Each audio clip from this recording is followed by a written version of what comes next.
আসসালামু আলাইকুম। আজ দুপুরে আমি কি রান্না করছি আপনাদের সাথে শেয়ার করি।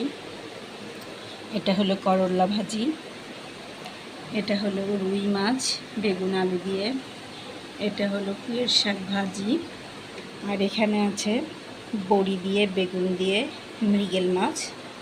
এখানে আছে ভাত। আমি ভাত বেড়ে নিয়েছি খাওয়ার জন্য, অর্ধেকটা খাওয়াও হয়ে গেছে করলা ভাজি দিয়ে।